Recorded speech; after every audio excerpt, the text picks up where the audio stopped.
Hey everyone, I'm Brenda. and I'm Julia, and you're listening to Roaring Twenties Podcast.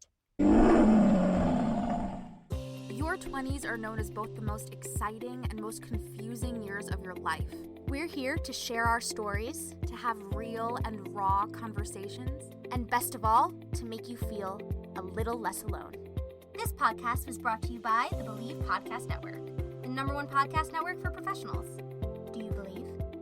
Hello, everybody, and welcome back to Roaring Twenties Podcast. Today we have on with us Kayla Nielsen. She is the founder of Go Light Our World, a nonprofit dedicated to diminishing poverty with sustainable solar solutions, and the founder of Glow Yoga Retreats. She's a yoga instructor, she's a podcast host, and another new business owner, which we're going to talk about your very new endeavor, which looks unbelievable. So much to talk about. Hey, Kayla, thank you for being with us. Hi, thanks for having me. Absolutely. We are so excited. I'm especially excited to talk to you about some yoga things. Yeah. But first off, go ahead, introduce yourself. Tell us a little bit about you, who you are, where you're from, and how old you are. Yeah, so like you said, my name is Kayla. I am originally from Northern California. I'm actually home right now in South Lake Tahoe. I'm so happy to be back. And I just turned 33. I guess not just, it was in May, but it feels like that was yesterday. No, that was just. Yes, somewhat recently turned 33.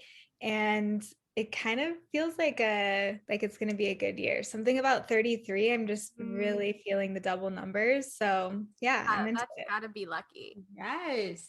And are you a Taurus? Yes. That makes sense. Very Taurus. I'm a yes. Taurus rising, so. Okay, nice. Julia is like super into astrology lately. It's been a true passion. And it's funny because I never really, I don't know, it sounds like ignorant. I never really like understood it really, but I feel like once you actually start to understand and like allow yourself to kind of like open your eyes to the possibilities of what it can reflect, it's really cool. I'm no professional by any means, but Julia shed some light on it for me, so it's been cool. Yeah, absolutely. And it gets so intricate too, like just knowing your sun sign is the bare bones. But then, like you said, knowing your rising, your moon, and even those three that are the kind of most talked about is still the bare minimum. But when you really do chart reading, it's like almost uncomfortable. You feel uncomfortably seen. I know. I like tell everyone, I'm like, I just want a chart reading. Like, it's all I want. And I want someone to read my chart. I'm like, I could read my own kind of, but like, it's not the same. I need someone to do it. Oh no, it's cool though, because I feel like it also like allows me and Julia were sitting avoiding work that we had to do the other day, and she was reading to me from like a book that she has, and I was like, whoa, I've never thought about this way. But anyway, we'll get all into those things. Yeah, we can talk about that forever. Back to you. So tell us a little bit about your story. Where do you feel like this passion of yours for the earth and like sustainable solutions and all those lovely things, and also what brought you to yoga? Yeah. So, okay, starting with the yoga, my mom is also a teacher. So she started teaching me when I was 12, actually. So I kind of have grown up with it. And I just said I'm 33, so I've been practicing physically for over 20 years now. I've only been a teacher for 7 years. So I say only because in the teaching world, that is still relatively new. I would say anything under 10 years, you're still kind of a new teacher.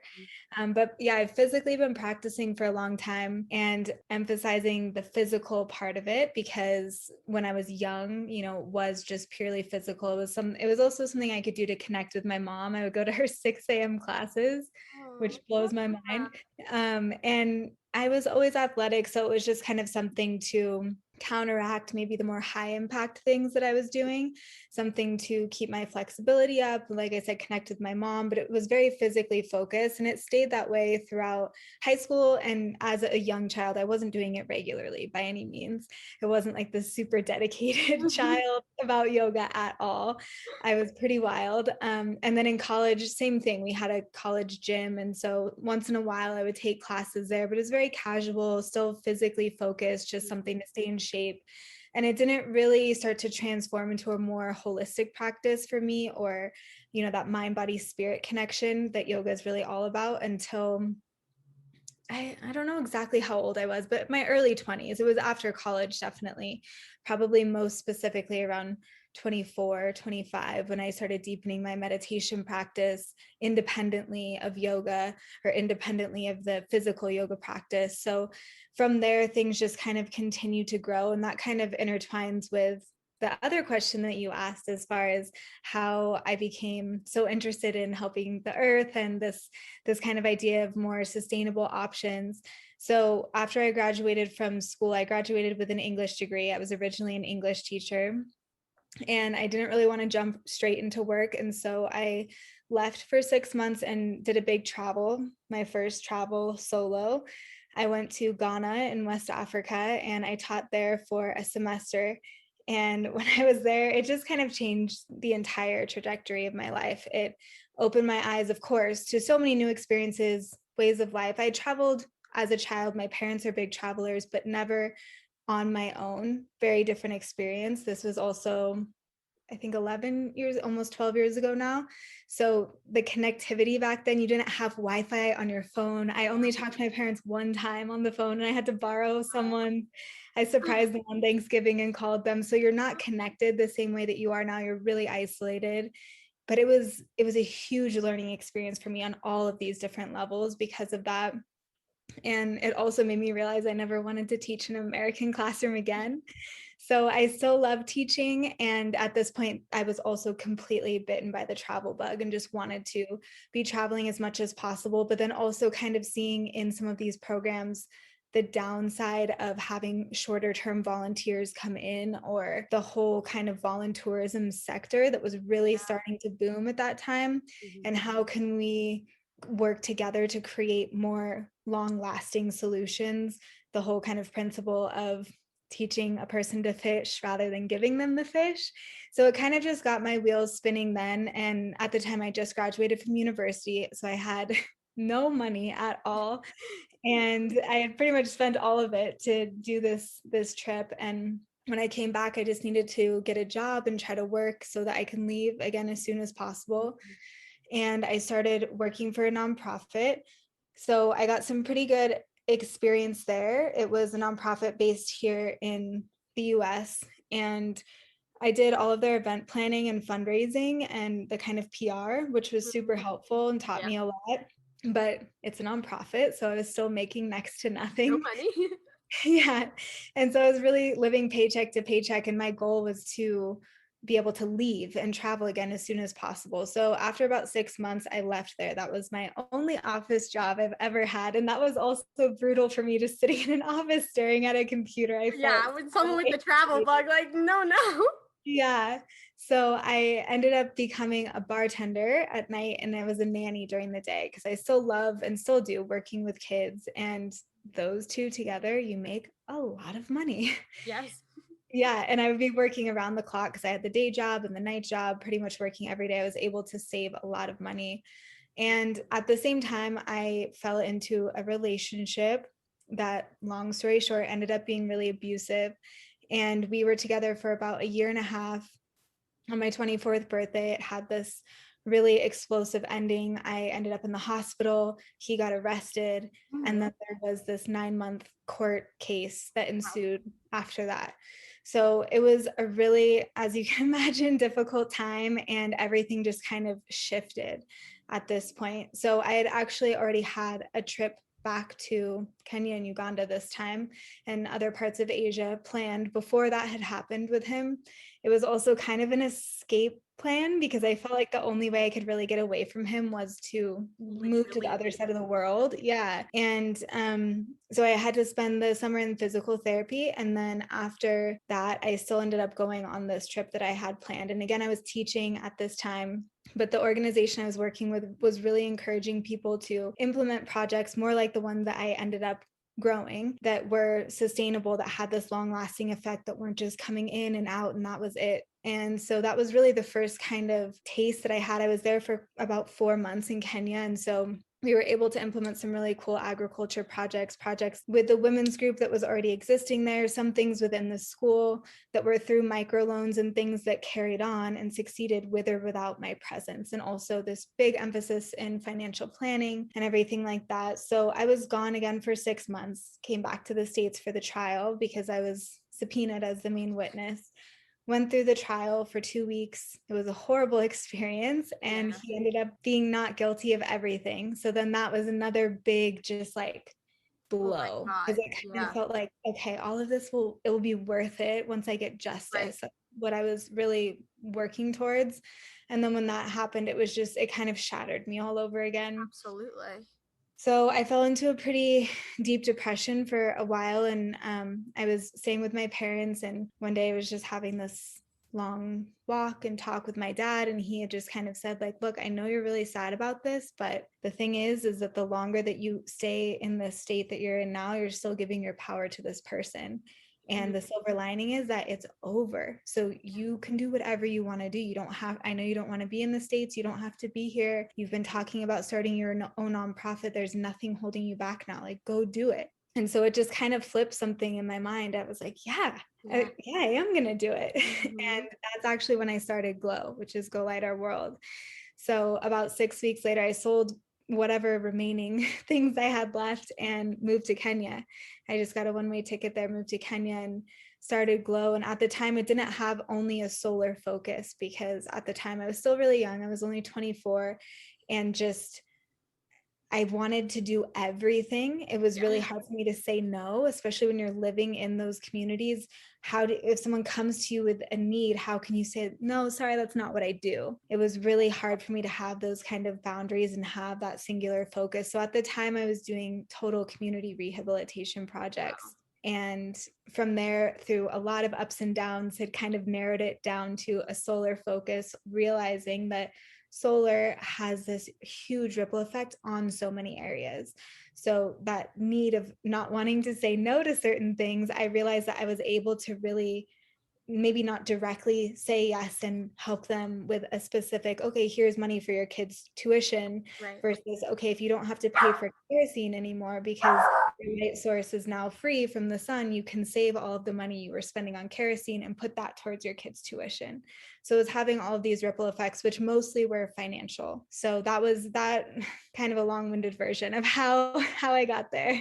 My goodness. Thank you for being so honest and open with us. I'm so touched by your story. And I feel like sincerely, every piece of it had little bits and pieces of things that I feel like people in their 20s or even in any aspect of their life go through, whether it's a huge life transition, ending up somewhere you didn't expect to be, finding peace in movement, financial stress, abusive relationships, mental health struggles, all these different things that just so many people could relate to. So honestly, I don't even know what direction to go in at this point, but thank you for your vulnerability. Yeah, I think I can't thank you enough for sharing all of those pieces in your life. I think one of the biggest things that Brenna and I have, seen through navigating it ourselves, and we're 25, and by getting to do this show, it's like at least these first half years of your 20s are just you think they're kind of going to be one thing. You went to school for something, you think that's what you're going to do. Oh, yeah.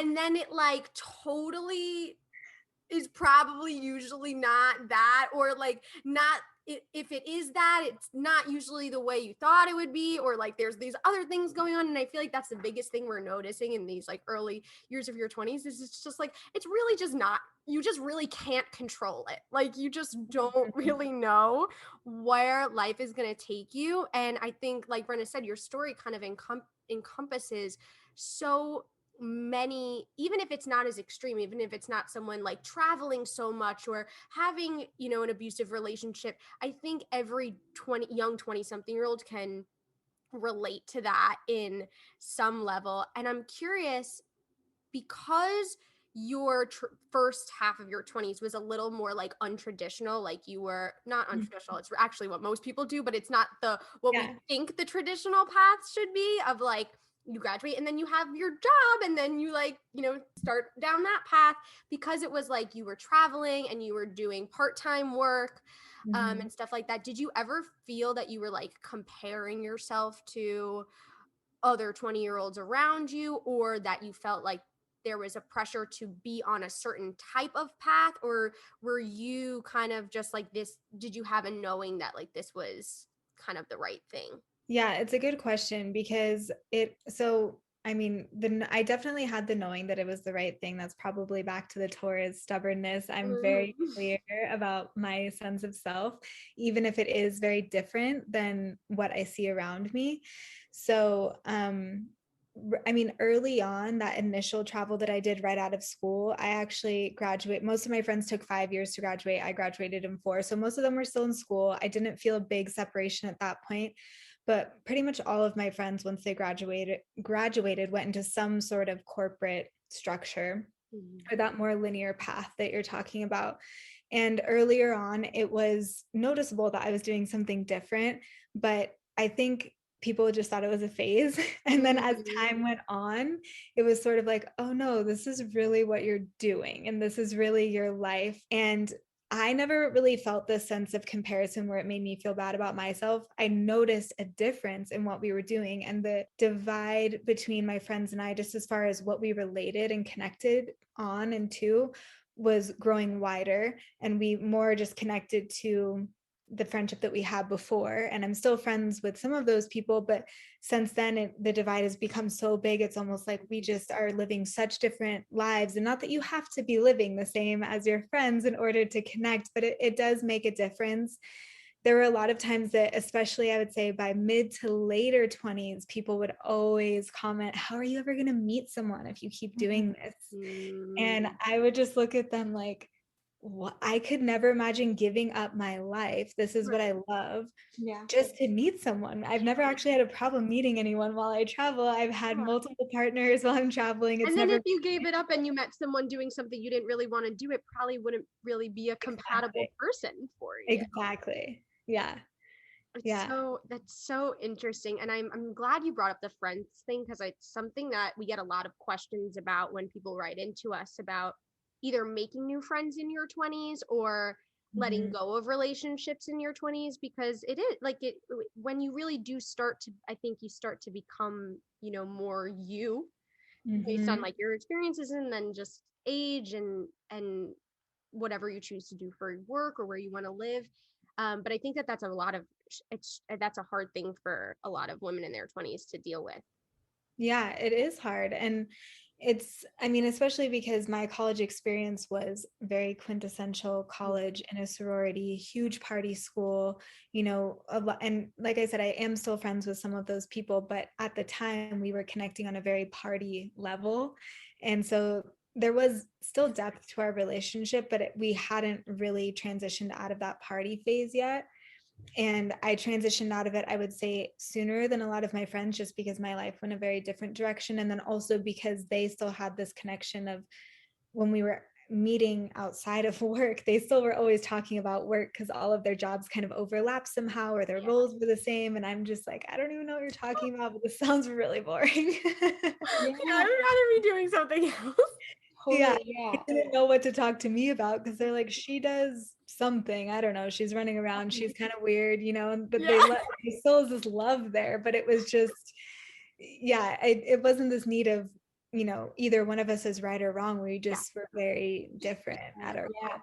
Definitely. And I love that you were able to really like respect and honor what it is that you wanted and you needed after, doing the best that you could to heal through some really difficult stuff with your previous relationship. Because I think so, especially with how heavy societal pressure is and how heavily we can take on other people's expectations and opinions, I think so many people in this world sacrifice what they want, whether it is for potential love, or whether it is for just like pleasing other people without them even realizing it, or thinking that their version of how they want to live their life is inferior to someone else's. When like I hear your story and I'm like, dang, that's cool, where I think a lot of people, we're so fixated on a specific path when really like you were able to find so much joy, success, fulfillment, everything from choosing something that might look different from someone else, but you honored what was right for you. And what do you think was it that moment with your dad, I think you said, that gave you the courage to like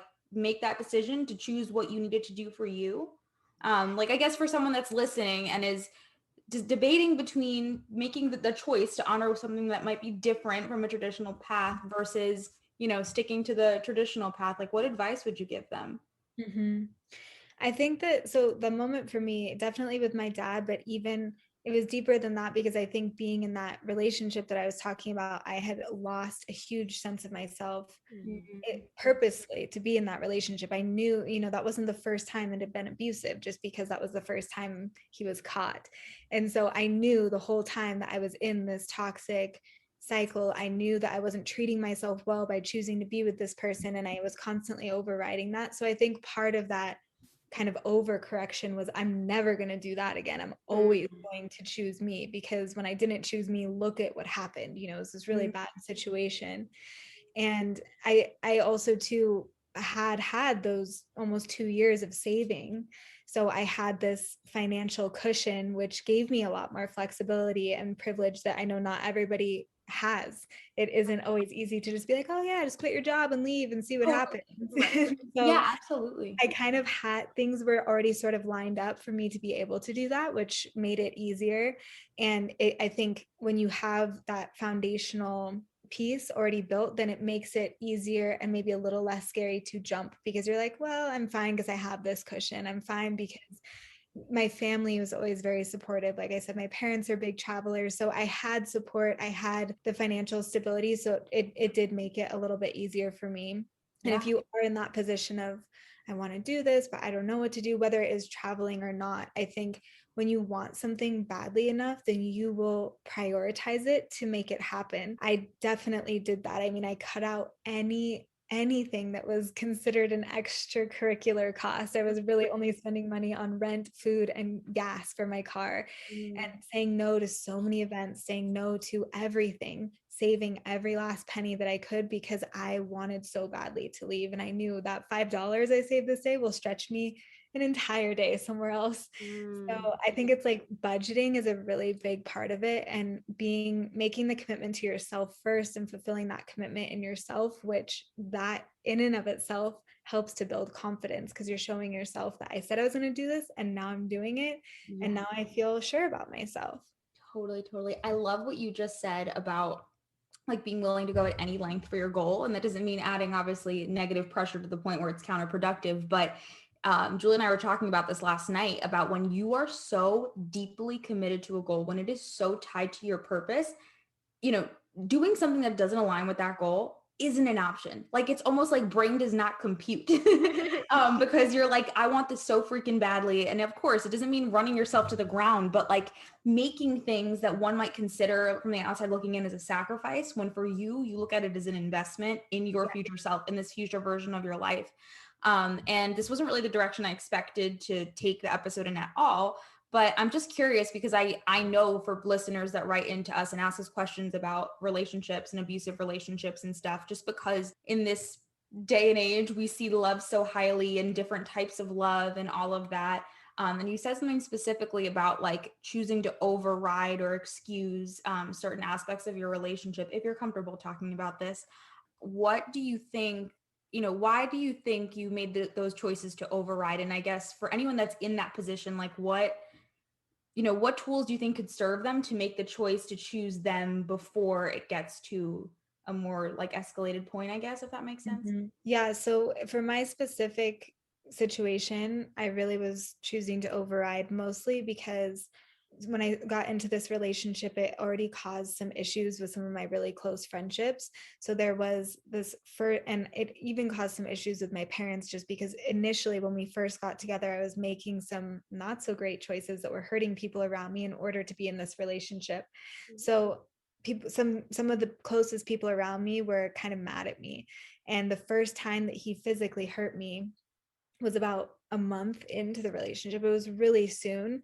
And I had this thought of, first of all, this was a one-off thing. I had actually known this person for 4 years prior, and he never showed any signs of anything like this. We were close friends.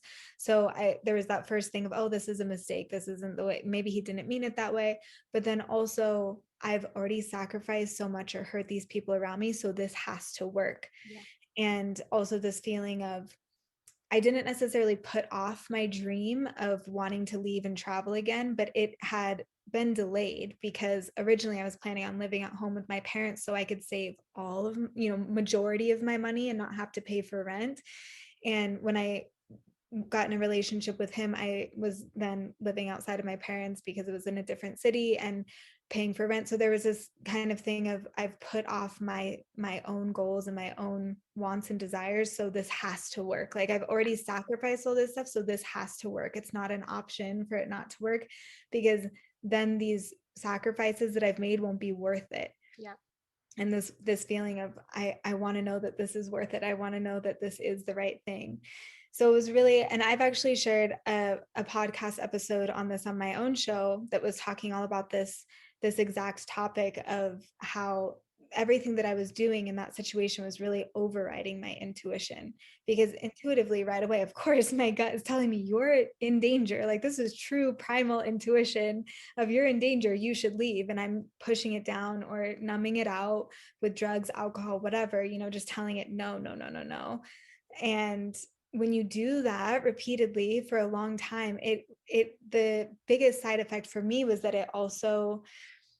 it really hindered my ability to trust myself, which was kind of the scariest feeling after, of like, whoa, how did I get here? First of all, and if I got here, then I can't trust myself to make any choices because I clearly can't tell right from wrong. And even if I can, I'm not going to make the right choice.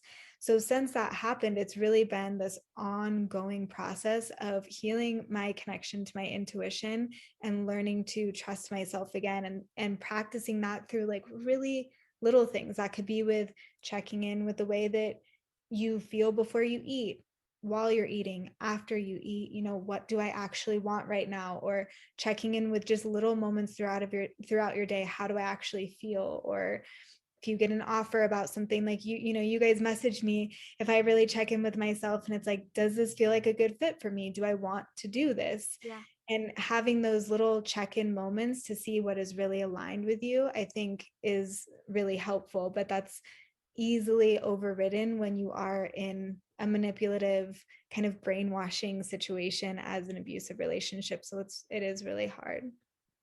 Yeah, absolutely. Thank you so much for sharing all of that.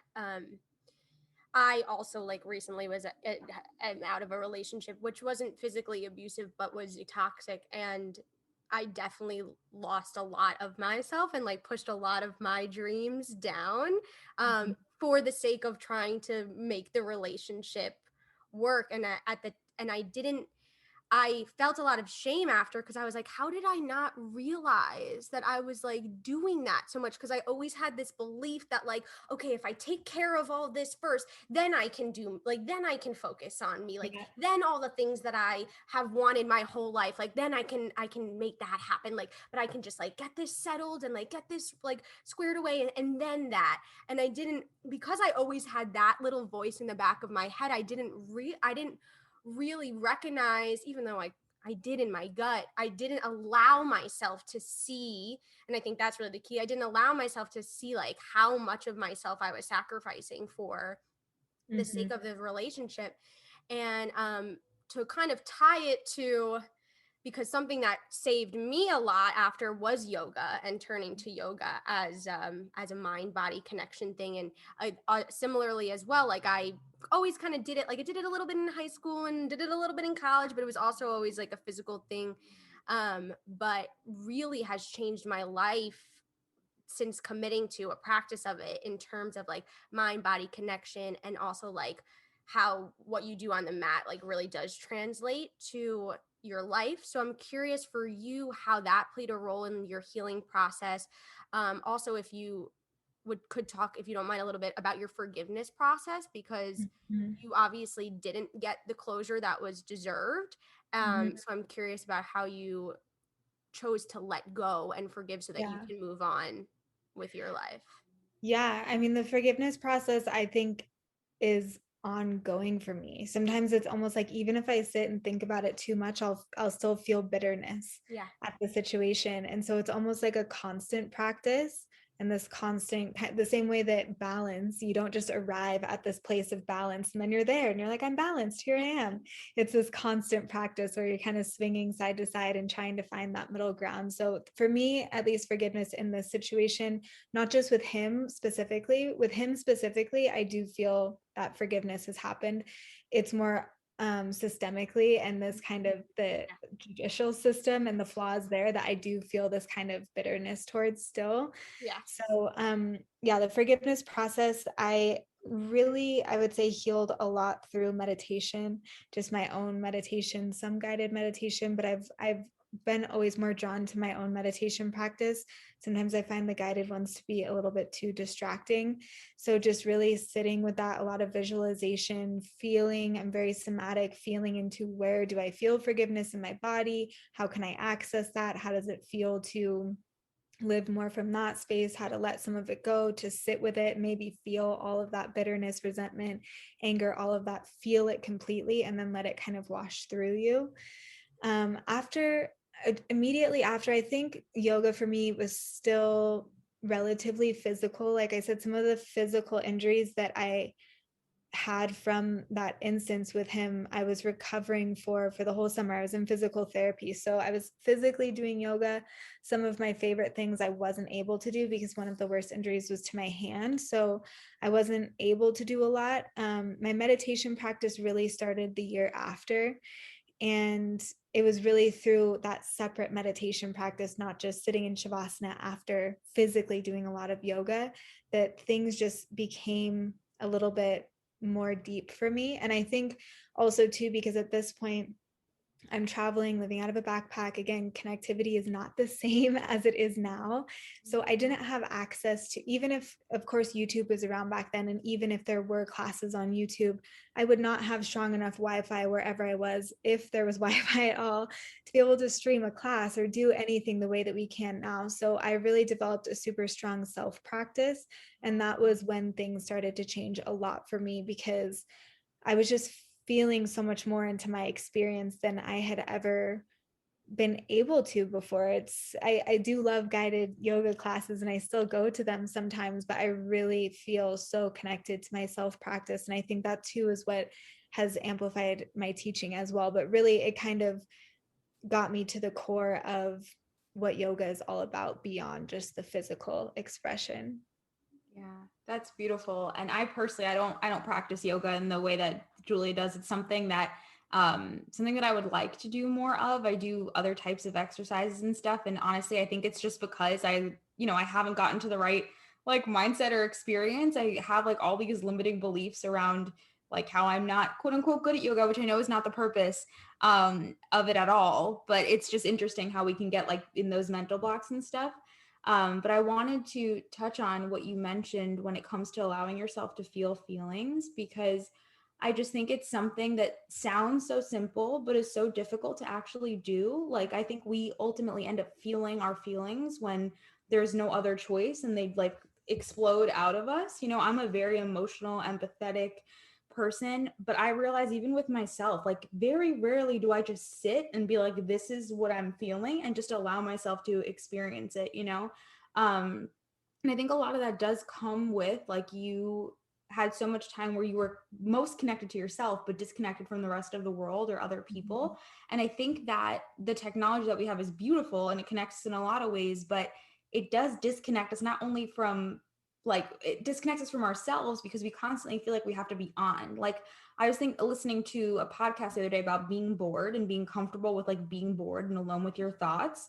And I think that even for the most, at least for people that we think are self-aware or intuitive or whatever, like I would consider myself to be highly self-aware, but I very rarely am just sitting with my thoughts.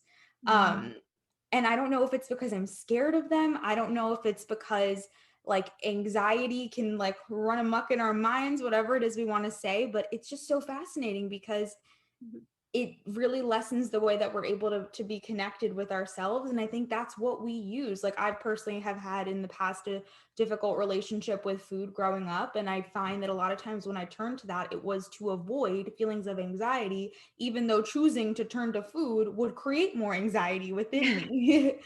So it's yeah.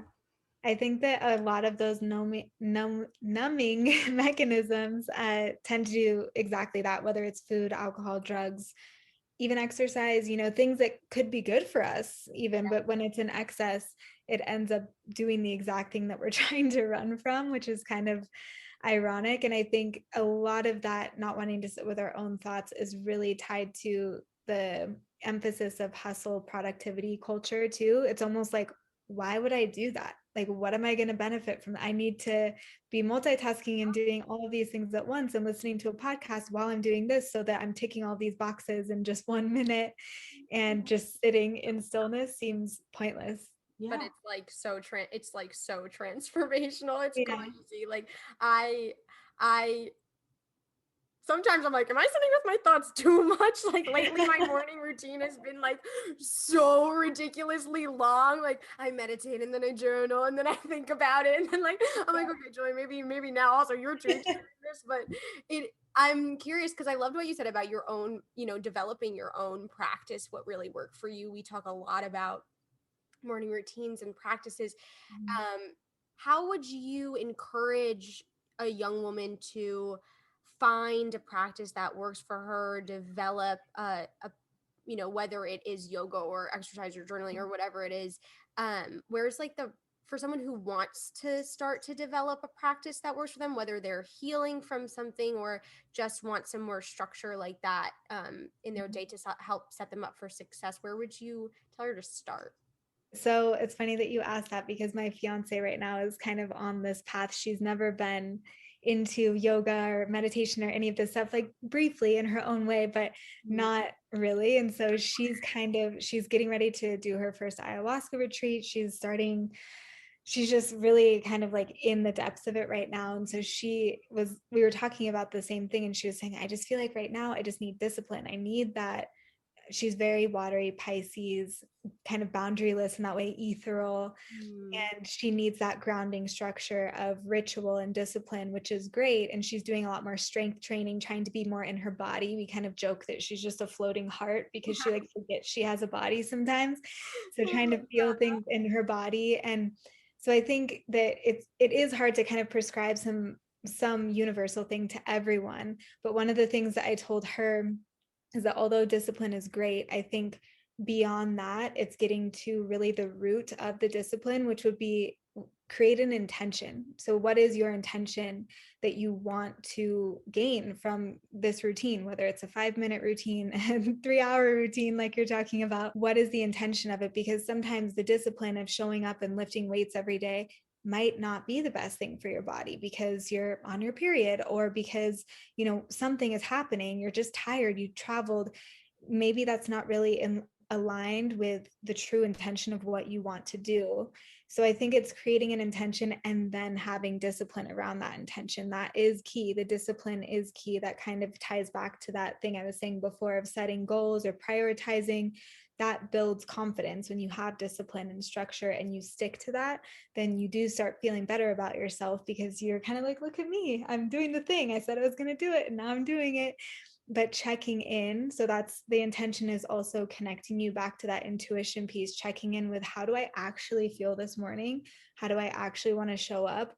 If my intention is to create a more grounded structure feel to my day, is the best way for me to do that lifting weights, or is it to sit in silence and feel my breath and get really clear about that so that it can be truly aligned? I love that.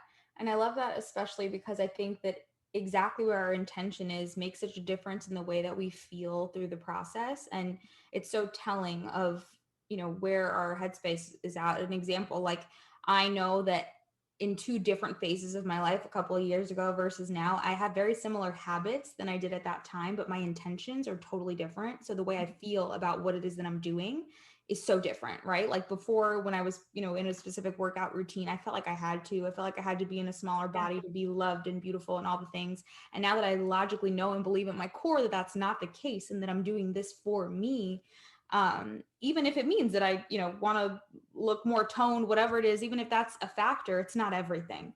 And I think that totally shifts the way that we feel and see things, and, and show up. So I really love that.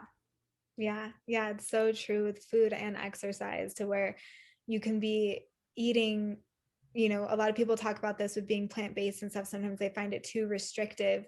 There's a difference of doing that because you're punishing yourself and you're trying to, like you said, be smaller, doing it because there's this element of kind of self-hate there, where you're wanting to punish yourself or be different than who you are, versus in a loving way of, actually, this is just how I love to eat. This is how I love to nourish myself. You might be doing or eating the same exact thing, but the intention behind it really makes a difference in how you metabolize, whether it is actual food, metabolizing the food, or just metabolizing the entire experience that you're going through. Yeah. Wow. So true. For someone who, because we've talked about intention and we've touched on mind body connection, for someone who's maybe like skeptical of that way of thinking, or for someone who is like, that sounds nice, but I don't have time to do like yoga and a meditation and also like my 5-mile run or whatever it is for them, what would you say to them, and why has this way of thinking been so beneficial for your life?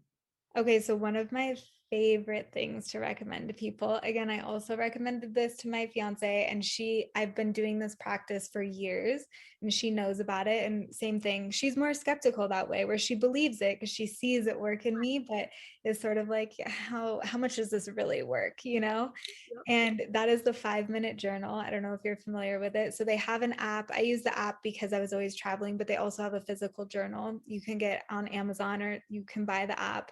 It's relatively inexpensive. It is super simple. You just list 3 things that you're grateful for in the morning, 3 things that you're going to do to make the day great. So those 3 things you're going to do to make the day great could kind of be like your little goals for the day that build the confidence. And then a mantra, or just like a little quote of the day that you want to work with. It could be one word. It can be strong. It can be, driven, whatever you want it to be. It can be very, very simple. And then at night you check back in. You say 3 things that made today amazing or brought a smile to your face, or however they phrase it. And then 1 thing I would do differently. So it's really kind of forcing you to look at what, honestly, what would you do differently that could have made your day better? And then they'll kind of, on the app, I'm not sure about the journal itself, but on the app, you can kind of rate how you feel when you go to bed too. Good, bad, okay, whatever. And I love the app too, because you can go back and look years, you can see patterns, you can also put photos on it. But that little practice, so she started doing that now 3 months back. And that honestly kind of springboarded her into this deeper process of realizing, she's like, when I do that, when I say those 3 things that I'm going to do during the day, I really make a point to do them because I want to do that for myself. And then also just the gratitude practice. It's, scientifically proven to improve your mental health, and it's not going to be everything, but it does make a little difference. It also, when you are in a darker place, I've done this when I've been really darkly depressed, and it helps, even just in a little way, you're kind of looking for things to be grateful for. So it is opening up your perspective a little bit more. And I think it kind of just helps, and it is called the 5-minute journal for a reason. It takes 5 minutes. So I think everyone has an extra 5 minutes in the morning. They can do that when they're still drinking their coffee. It doesn't have to be this whole ceremonial, crystals everywhere type of thing that we see on Instagram. It's just like a quick, honest check-in with yourself when you wake up and then before you go to bed.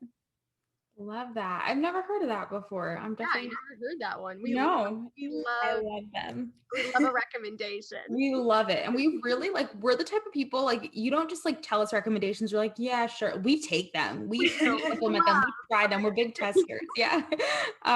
So to kind of switch gears to a little bit more about you, so much of your work funds charitable projects. So what are you contributing towards right now, and how can our listeners contribute if they're interested?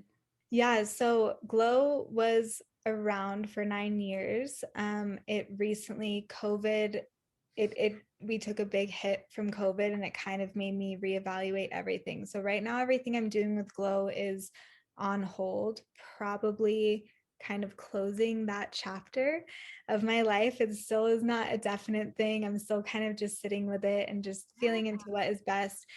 I still have the retreat business. So the retreats, 10% of all of the retreats are donated to our scholarship program rather than to the nonprofit, since the nonprofit is not currently alive. But yeah, so I guess as far as contributing goes, you can always come on a retreat if you want to do that. The retreats are incredible. It's my favorite way to teach. They are life-changing experiences for everyone, and having the scholarship program is allowing those retreats to be more accessible to everyone. I'm kind of in the works right now of putting on a retreat actually specifically for survivors of any sort of abuse. I'm working with another pretty prominent public figure to put this together, as well as a therapist, my mom, who's also a yoga teacher, her mom. It's going to be a really epic event, but it will be also totally free. So we're able to have these offerings for free, which ties back to the other new business endeavor, which is the retreat center that we're opening. So we're able to have some of these events be open and accessible for people who need them most. So as far as contributing to that, I guess we don't really ask for monetary donations or anything. But definitely joining the retreat, which is really beneficial for yourself. It allows you to show up better in your own home, community, school, whatever it is that you're in. And then the amount that you're paying is having a big ripple effect on other people that wouldn't be able to afford it. Yeah, I love that. And yeah, you and your fiance are building something pretty amazing. Can you tell us about that? It looks so cool. I'm like stalking on Instagram. Yes. Yeah. Oh, we're so excited. So we bought land in Nicaragua. I've been looking at land around the world for the last 10 years that I've been traveling. I know for some people, they think it's like kind of random seeming, but I'm like, no, this is 10 years of searching and looking. And I've actually put in offers on other places around the world. Something has always happened that it fell through. I've lost money on it. Things have always kind of happened that, back to what you were saying before, in your early 20s, you think your life is going one direction and then it changes, but it all kind of circles around to work out in the end. So her and I actually met in Nicaragua. We found an amazing piece of land there, and we are now building a retreat center there as well as our home. So it's going to be open for everyone. Also just accepting individual bookings if you want to just come and not do a retreat, but most of my retreats will be held there, and then other teachers are able to book out the space and hold their own retreats as well. So cool. Isn't it kind of amazing when it's like things, I don't know, me and Brenna were just talking about this. It's like you could want something so bad and it's like just not happening, and then it happens and you're like, oh, okay, like now I get why it's never happened before. But when it's not happening in the past, you're so frustrated and you muscle it and you're trying everything to like make it happen, and then when you finally get there and you're like, oh yeah, okay, like I'm glad it didn't happen back then. I wasn't ready for it back then. Like now I'm the woman who's ready for it. And like it's just 100%. we keep recognizing that that's the truth. In the moment, it's not so easy to accept. You're like, I just want it to fucking happen already. Yeah, totally. It's so true. And obviously we could be so freaking hard on ourselves for all those things, but we've just been really emphasizing this idea of like being ready. And there are moments when you know you're ready, and there are moments when you just like really want something and want to be ready. But it's cool to see those distinctions, especially when you can look back on it. Obviously, experiencing it is not always easy. But speaking of your fiance, you guys are pretty adorable. So how has this partnership influenced your life outside of your work together? Yeah. So, I mean, a huge thing that I didn't even realize until being in a relationship with her, that whether it is when you're single and you have that pressure of, I need to find someone, am I ever going to find them? And you're pouring so much energy into this kind of container that is marked relationships, or whether you're in a relationship and it's, even if it's not toxic or abusive or these more severe ends of the spectrum, but you just know it's not really right, or it's not completely fulfilling, or whatever is going on there, you're pouring a lot of energy into it because you're trying to make it something that it's not, or you're trying to mask those feelings, whatever it may be, that when you are really in the right relationship, at least for me, I almost feel like I have this excess of energy because I don't have to be pouring it all into this cup. We still put a lot of energy into the relationship, of course, but it has this more effortless and easeful kind of flow to it. And there's still hard work that can go into it, but it doesn't have the same kind of anxiety around it as a not so healthy or not right relationship, or being single and really wanting that and that kind of desperation, whatever it is that's going on. So I think the biggest impact has just been feeling that difference of what it really feels like to be in a healthy, stable, loving relationship, and the ripple effects that it kind of has on my other relationships, my relationship with myself, the output that I'm able to do with my work and being able to do more. And I used to feel I was never really someone that wanted to get married even. So the fact that we are engaged is kind of crazy. And almost feeling like, oh, actually being with someone, I feel like I have more freedom because I can lean on them for support, and they are lifting me up when I need that. I don't feel constrained or suffocated or tied down. I feel like I actually am more expansive and am able to have even more freedom because now there are two of us, and it's this kind of buddy system facing the world. Whereas before I did have this feeling of, oh, if I do that, like I'm going to lose myself again. I think it was kind of connected to that same fear of losing myself. Whereas being with her, I feel completely myself, which, yeah, just gives me more confidence and ability to move in the world in a more authentic way. Oh my gosh, that like touched my heart to no end. That was such a beautiful way. Like if you have ever, way to put it. yes, like if you have ever wondered, like what does love feel like? What is love? Obviously, everyone's relationship might look a little bit different, but just the way that you describe that, I couldn't have found better words about, like, of course you put in effort, of course there's intention, but it feels easy in the sense of when two people are so willing to lift each other up, to just like pour into each other, to challenge each other to be better versions of themselves, and to really like embrace a partnership. Like the word easy feels like silly to say, but it is easy, you know?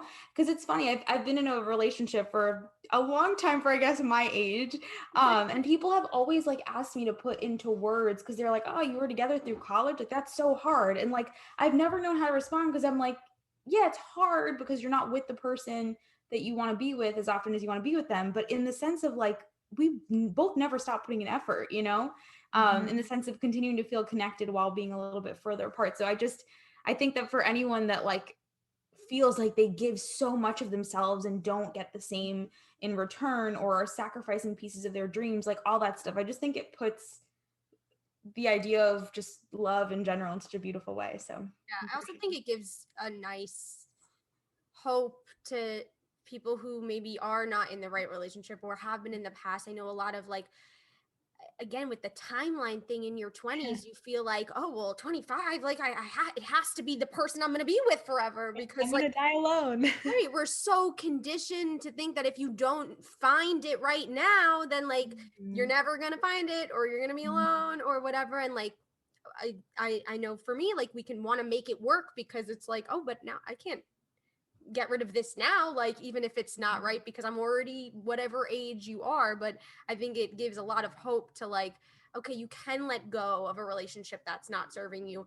and you most likely will find someone that really allows you to be the best version of yourself. Yeah, and trusting not only that process, but trusting that you deserve that. Because I think a lot of the time we settle for less because of that fear of what if we don't find someone else? You know, it doesn't have to be a toxic, abusive, anything relationship. It could just not be the 100%. And you know that, but they're a great person and they're, you know, they check all the boxes on paper. And so that is almost more scary to let go of that versus someone that is so clearly wrong in the sense of being abusive or toxic or something like that. But just trusting that you are worth the 100%, everyone is, and really knowing that having that 100% at any age is going to be so much more valuable than having even 99% at a younger age. Absolutely. Yeah. And honestly, Kayla, something that I noticed, like even people in our lives talk about a lot, is because they haven't experienced the type of love that you're describing, right? The type of love that it's so clear that you have by the way that you describe it. they wonder if it's actually out there or if it's too good to be true. And I think a lot of people feel guilty for considering letting go of something that's either like, okay, or, checks off some boxes or stuff like that, because it doesn't feel like settling since they haven't experienced firsthand evidence that there's more than that. And that fear of like, oh, well, what if I sacrifice this? And even if this isn't 100%, what if I don't find better than this, So I think just the way that you describe it is so beautiful because it comes up a lot. And I think especially in your 20s, between the fear of not finding someone else that's quote unquote better. And I think it just instills a little bit of hope in that space. Yeah, definitely. And it's connected back to intuition again. I think even if you haven't experienced it, whether it's from your parents or firsthand, you always know. You still always know. And sometimes you can be more honest with yourself in hindsight rather than in the moment, but you do always know that maybe you wouldn't use the word settling, but like this isn't really the thing, but you feel guilty about it, or whatever it may be, you feel like you want too much or you need too much, but you do kind of always know. And so I think it's just continuing to check in with yourself in that way and just being really honest with those check-ins and knowing that you are completely worth it. My last thing on this, but what would you say to someone that is stuck in a place right now where they are almost confusing themselves by what is my intuition actually telling me in terms of a relationship, right? If they feel like they're settling in some points and then in other moments convince themselves that like, no, this is actually good. Like, no, I actually really love this person. And kind of going through that back and forth. What do you think is the difference between just having like some anxieties as you evolve and like questioning all areas of your life versus like, I guess, signs and intuition that this actually isn't right? And like what you said of Does that make sense? Yeah, it makes sense. I mean, of course, I'm not a professional in this, just a disclaimer, but at least my opinion would be if you're having those kind of back and forth, like extreme flip-flops, that is kind of a red flag in and of itself. I've personally never had those thoughts, even when my fiance and I are going through a really tough time. I mean, even just going through quarantine and spending that much time with one person and going through everything that we've gone through some really difficult times, even in the beginning phases that were meant to be the honeymoon phase. But there is still never a question of, is this right? There's a difference of having, this is really hard and we're putting in more work and we're going through hard stuff versus doubt. I've never had doubt with her. Other people for sure experience doubt, because I think the doubt was kind of your intuition poking its head up being like, you should look at this. Or even just the language of other people I've dated, I've said, oh, I could marry them, because they were nice people. There's a difference of I could marry them versus I want to marry you and be with you. So it's kind of just looking at those really subtle differences, I think. Yeah, absolutely. No, that is so powerful, especially, and I think putting it in that perspective too, because I do think sometimes like we have some of us tendencies, right, to like freak ourselves out and like question every piece of our lives. And, even if something could be really, really good, being like, well, what if on the off chance it's not? But I think that there's a difference between saying, what if on the off chance this isn't right, and having no evidence to back that up, coming from anxiety, versus like there's this sign and this sign and this sign that this isn't right, and choosing to justify it. Yes. I really just processed that through. So anyways, go ahead, Ju. No, we gotta let her go, even though Kayla, I would love to talk to you all day long. I know. Thank you so much for sharing so much of your story with us. All your work is incredible. I love getting to follow it. So everyone, please go follow Kayla. We'll let you pimp all that out in a second. But before we let you run, if you could tell your 20s something year old self one thing, what would you tell her? Oh, I guess it depends exactly what age I am, because I was changing rapidly at every age. But big thing that I'm still working on now that has showed up a lot lately, and a constant practice, again, same as forgiveness, is just trust. It's really trusting, whether it is your worth, trusting the process, trusting your intuition, trusting yourself enough to know that you got this. I love that.